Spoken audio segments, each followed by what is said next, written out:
My name is Lauren Hayes, and before last winter, I thought the attic in our house was nothing more than a dusty, forgotten space where old Christmas decorations went to die. I never imagined it was holding a secret Rex sensed long before I did.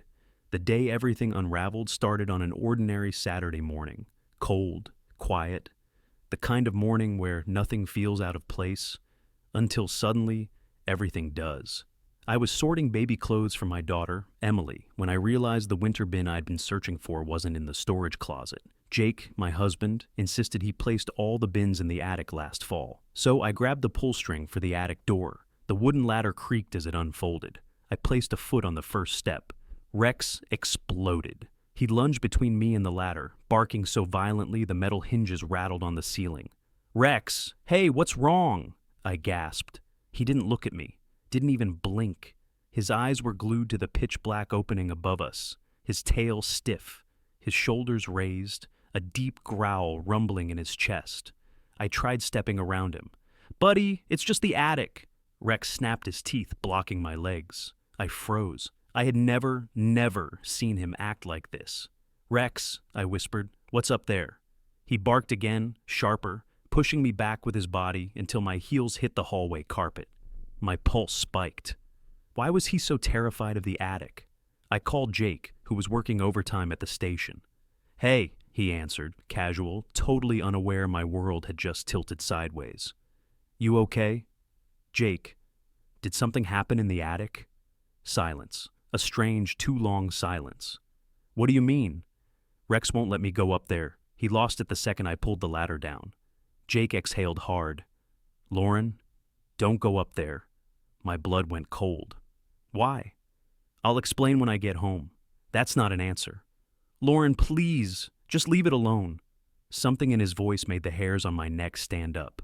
Fear, regret, a tremor he couldn't hide. I swallowed. "Jake, what did you put up there?" But he wouldn't answer. Instead, he whispered, almost begging, "Promise me you won't go up there until I'm home." My heart pounded against my ribs. "Jake, you're scaring me." Before he could reply, I heard a beep, the station alarm. Then he muttered, "I have to go. Just, please, Lauren, stay out of the attic." Then the line cut. I stared at the phone, then at the ladder, then at Rex.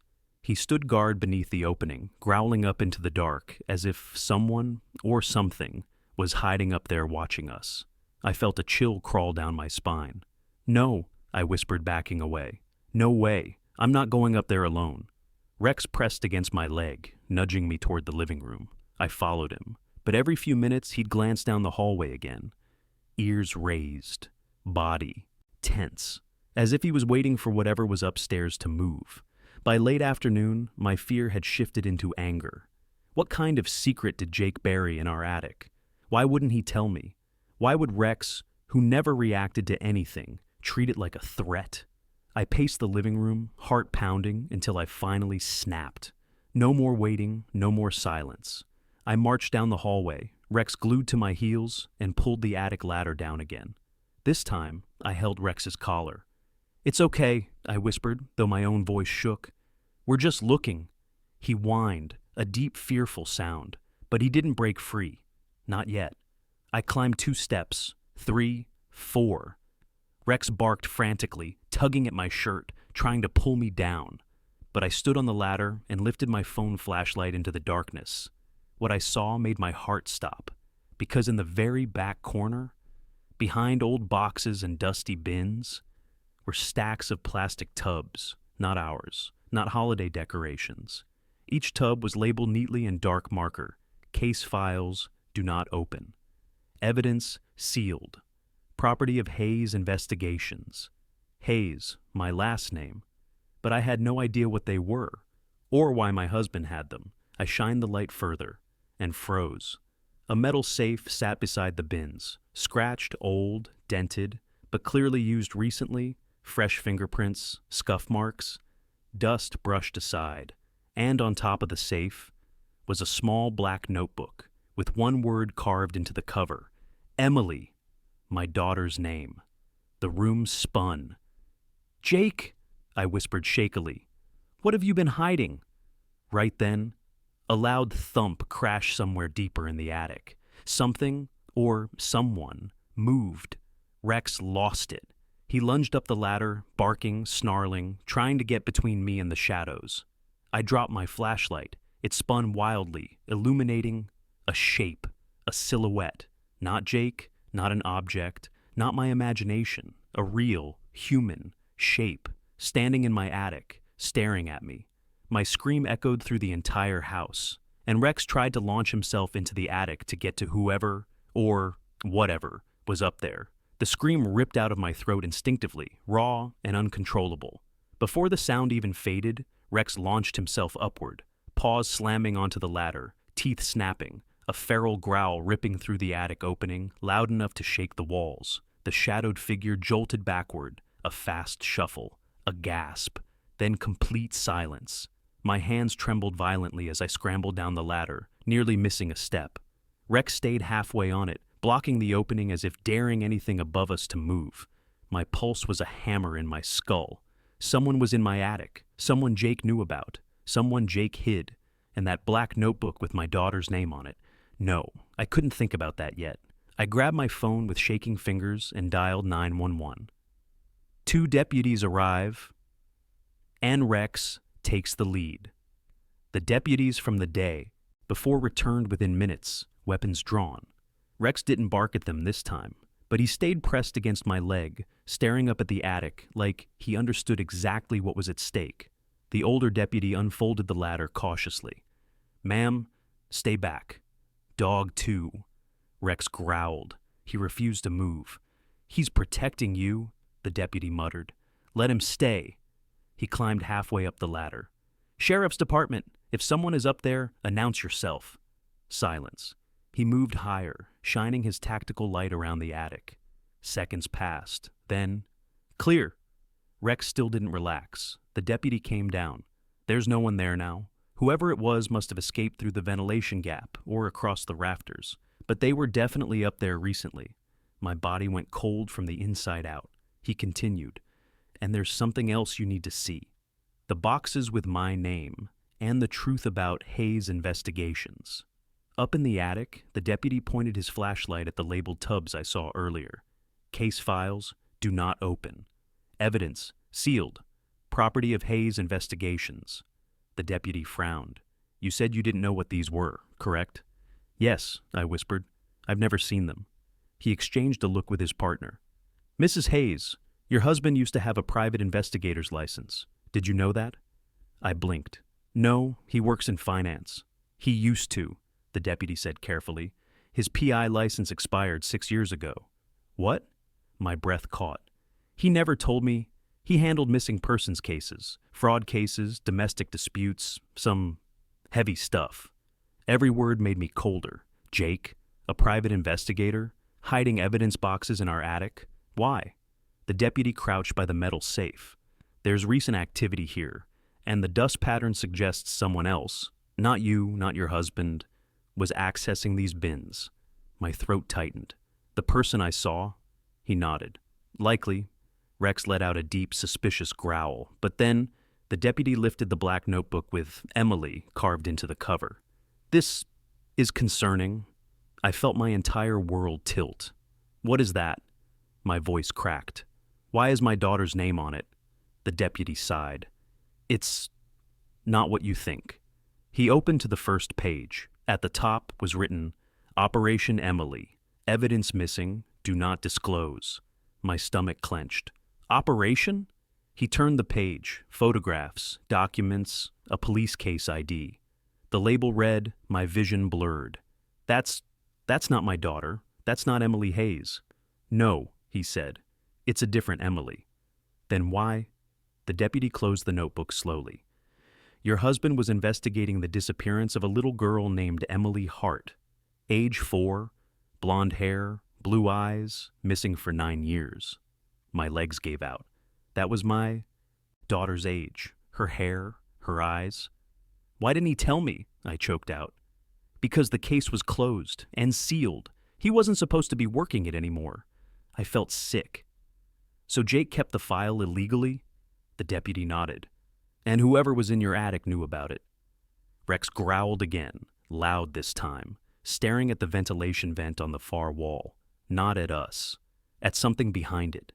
Rex suddenly leapt off the ladder and ran across the attic flooring, nose pressed low, paws silent as he navigated the beams.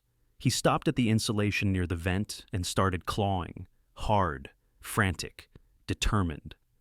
"Rex, what is it?" I whispered. The deputy rushed over. Rex ripped the insulation aside, and there, shoved deep behind the vent, was a cell phone, dust-covered, battery removed, screen cracked. The deputy retrieved it with gloves. "This was hidden recently." "What is it?" I asked. He held up a sticker on the back. A case ID. The same case ID from the notebook. Emily Hart, case evidence. My skin crawled. "This phone belonged to the missing girl," the deputy said quietly. "But it's not in police storage." He stared at the attic shadows. "Which means someone broke chain of custody." Every sound in the attic disappeared.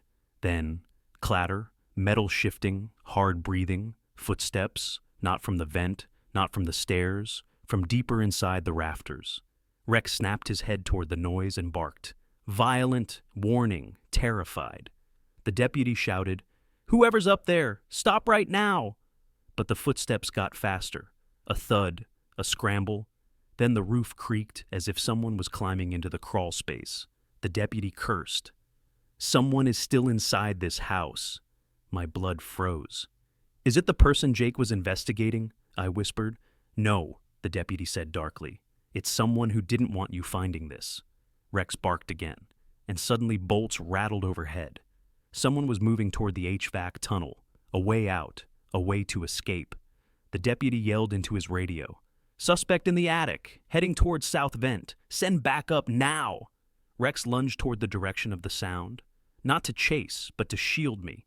He shoved his body between me and the attic void because he sensed something else, something worse. This wasn't just about a missing girl. This wasn't about Jake's secret job. This was about someone watching us, living above us, for days, maybe weeks. And Rex knew it all along. The attic shook above us, one sharp, heavy thud, followed by frantic scraping through the rafters. The deputies raced toward the sound, flashlights slicing through the beams. Rex didn't bark this time. He stalked toward the noise, silent, low, shoulders rolling like a wolf tracking prey. Every muscle in his body was locked on whatever hid in the dark. "Rex, easy," I whispered, but he didn't even flick an ear. His instincts drowned out every other sound. The older deputy pointed his flashlight toward the HVAC tunnel. "He's going for the ventilation exit. Go, go, go!" They scrambled across the attic. Then, a loud metal clang echoed from the far corner. The younger deputy shouted, "He's dropping into the garage crawl space!" Rex snapped his head toward the garage and bolted down the attic ladder so fast, the deputy barely leapt aside in time. "Follow the dog," the older deputy ordered. "He's tracking him." Rex flew down the hallway, claws scraping the hardwood, nose glued to the floor, tail stiff as steel. I chased behind them, pulse hammering, the deputies shouting directions. He skidded to a halt at the garage door and snarled, deep, vicious, primal. The older deputy nodded. "He's in there." He pushed the door open, gun drawn. "Come out with your hands!" The rest of his command was drowned out by the sound of metal shifting.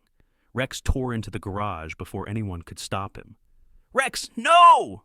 But he was too fast, too certain. He lunged toward the back wall, claws scratching at the drywall near a narrow access panel. The younger deputy yanked the panel off, and a man exploded out of the crawl space, knocking the deputy flat. I screamed. Rex attacked without hesitation. He slammed the intruder to the ground, teeth clamped onto the man's sleeve, dragging him backward with terrifying force. The deputies swarmed him, wrestling him into cuffs. It was over in seconds. But when they rolled the intruder over, my stomach turned inside out. He wasn't homeless, not strung out, not random. He was clean-cut, well-fed, wearing a security badge clipped to his pocket. The older deputy swore under his breath. "Derek Lane," he muttered, "private investigator, fired 3 years ago for evidence tampering." My knees nearly buckled. Why, was he in my attic? The deputy turned the flashlight on Derek's face. And Derek smiled, a slow, chilling smile. "Honey," he rasped, "your husband drilled the hole I crawled through." My blood froze solid. "What?" He laughed, but the sound was hollow, wrong. "You didn't know? Jake Hayes and I used to work the same case, Emily Hart. He didn't drop that case, not for a second." The deputy grabbed him by the collar. "You accessed sealed evidence? Why?" Derek turned his head toward me. "You should ask your husband what he found. That made him bury the file." He smirked. "And why he never told you?" My lungs felt like they were caving in. "Jake buried the file?" Derek nodded. "That little girl wasn't just some random case." Rex growled so loudly the intruder flinched. Derek lowered his voice. "She's connected to your family." I felt the floor tilt beneath me. "No," I whispered. That's impossible." Derek chuckled. "Is it?" The older deputy pulled him away. "That's enough. Get him in the car." As the deputies dragged Derek out, he shouted, over his shoulder, "Ask him what he found. Ask him why he quit. Ask him why he hid everything in your house." Then he was gone. The garage fell silent. Rex pressed his body against my legs, trembling, not from fear, but from refusing to let any threat near me again. The front door burst open. "Lauren!" Jake sprinted into the house, eyes wild, face pale with terror. When he saw me standing in the garage, he grabbed my shoulders. "Are you okay? Is Emily okay? Did he touch you? Did he—" I pulled away. "Jake," I whispered. "Who is Derek? And why was he hiding in our attic?" Jake froze, instantly, as if someone had cut the power to his body. His eyes flicked toward the attic, toward the notebook, toward the safe. "Lauren," he said quietly, "I can explain." I stepped back. Rex moved between us. Jake lifted his palms. "Please, don't be afraid of me." My voice cracked. "You lied to me, about everything, about being a PI, about that missing girl, about the files, and now someone is living in our attic because of your secrets." Jake swallowed hard. "It wasn't supposed to touch you." I stared at him, shaking. "You were investigating Emily Hart behind the department's back?" He nodded. "Yes." "Why?"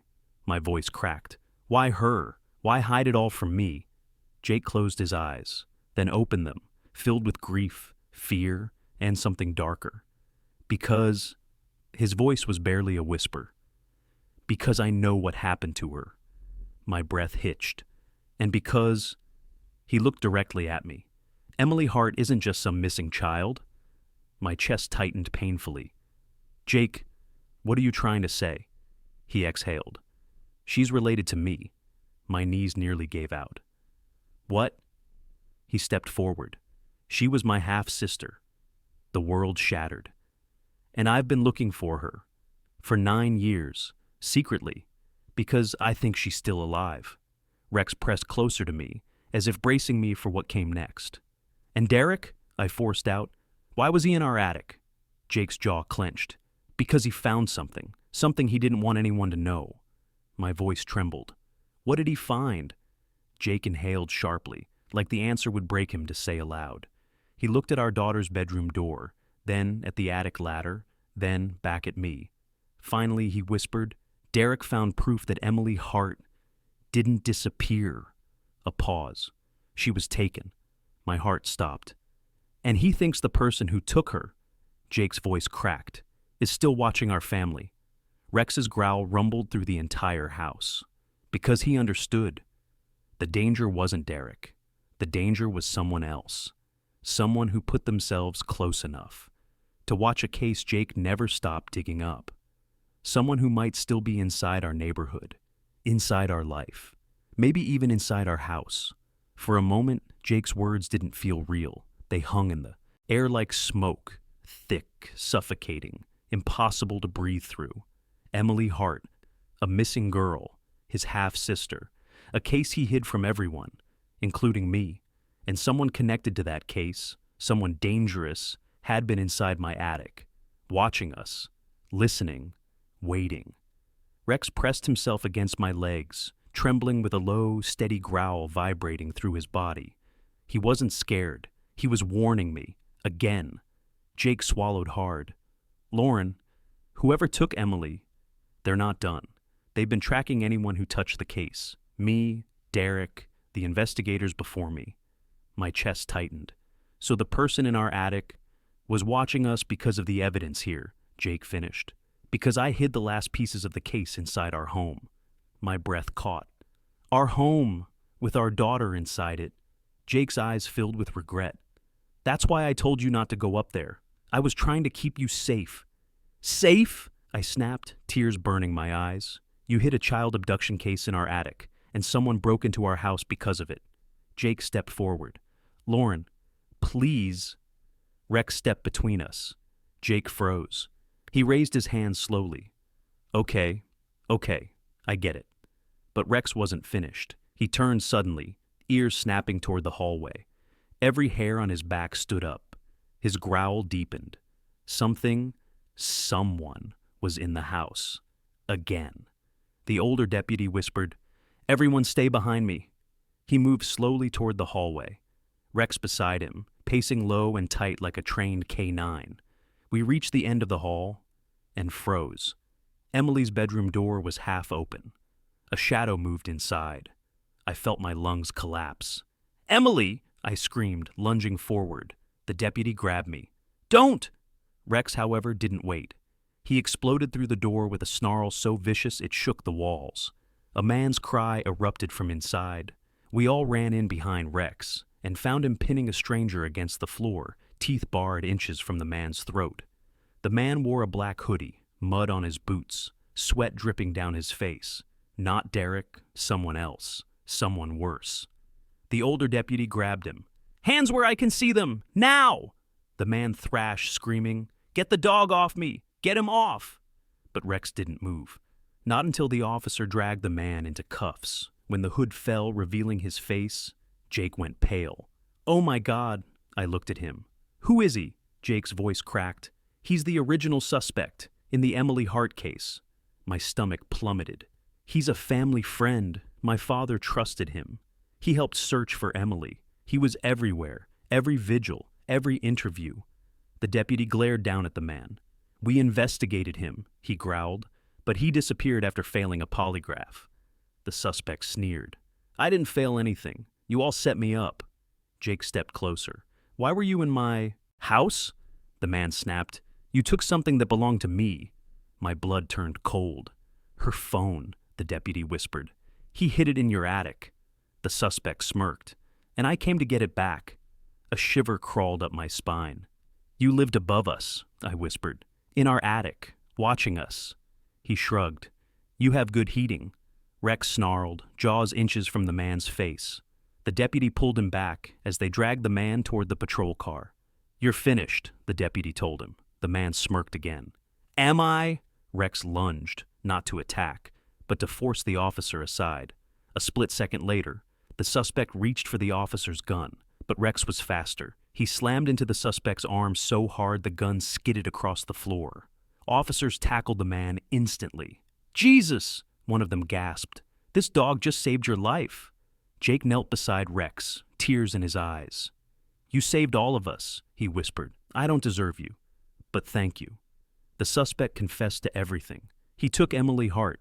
He kept evidence. He stalked Jake after reopening the case, and when Jake hid the remaining files in the attic, the suspect followed him. Anne waited. Jake lost his PI license years ago after the case destroyed him mentally, but he never stopped searching. And in the end, Rex finished what Jake started. The case reopened. The truth came out. Emily Hart's remains were discovered where the suspect said they would be. Justice, finally, after 9 years. Jake and I rebuilt slowly, painfully, honestly. But Rex never left Emily's bedroom doorway again for weeks. He guarded it like it still held danger. Like he remembered the footsteps in the attic, the breath behind the vents, the shadow watching our daughter sleep. One evening, as the sun painted gold streaks across the floor, I knelt beside him. You saved our family, I whispered. You saw everything we couldn't. Rex pressed his forehead gently to mine, a silent promise. He would always see danger before we did. He would always protect us, because that's who he is, my guardian, my daughter's guardian, the dog who knew the truth before anyone else. Rex, the dog who exposed the secret above my head and saved my entire life.